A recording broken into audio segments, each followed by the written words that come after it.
मध्ये नमस्ते। आजची रेसिपी आहे शेंगदाण्याची चटणी। तर इथे आहे ना मी कढई घेतलेली आहे। कढईमध्ये तेल टाकायचं आणि ही चटणी तुम्हाला 1 ते 2 महिने टिकणारी चटणी आहे। 1 चमचा तेल टाकायचं। तेल तुमच्या अंदाजाने टाका। इथे 1 ते 2 कांदे घेतलेले आहेत, कट करायचं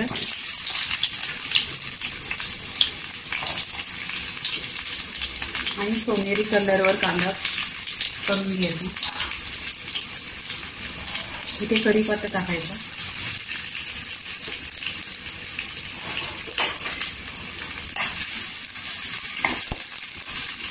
लसूण टेचून घेतले, पूर्ण 1 लसूण आहे आखी, असे टेचून घ्यायचे, खूप टेस्ट छान येतो।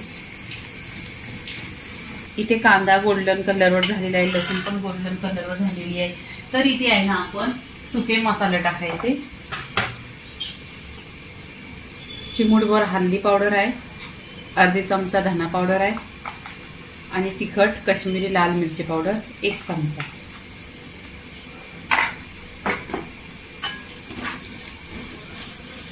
तेलावर भाजून घ्यायचं छान असं मसाला। तेलावर छान भाजलं मसाला ना मग टिकते। तुम्ही 1 महिना ठेवा नाही तर 8 दिवस ठेवा, बिना फ्रीजची पण राहणार।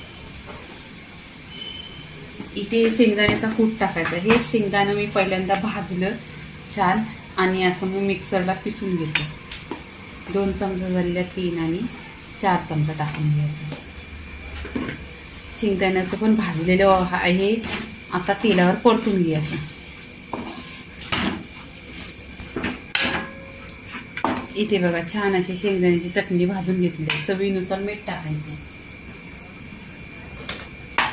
मिठाची क्वांटिटी तुमच्यावरती आहे, तुम्हाला जास्त लागतो मीठ कमी लागतो, तरी मी अर्धी चमचा टाकलेला आहे।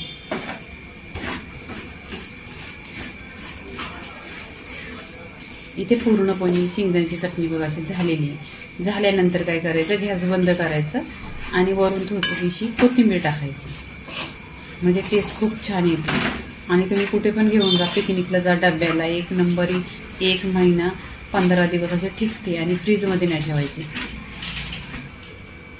इथे कोथिंबीर टाकायची आणि मिक्स करायची। चटणी अशी खरपूस भाजलेली आणि खमंग असा खुशबू पूर्ण घरामध्ये आलेला आहे। तर इथे चटणी पूर्णपणे झालेली आहे। आपण आता इथे प्लेटमध्ये काढून घ्यायची।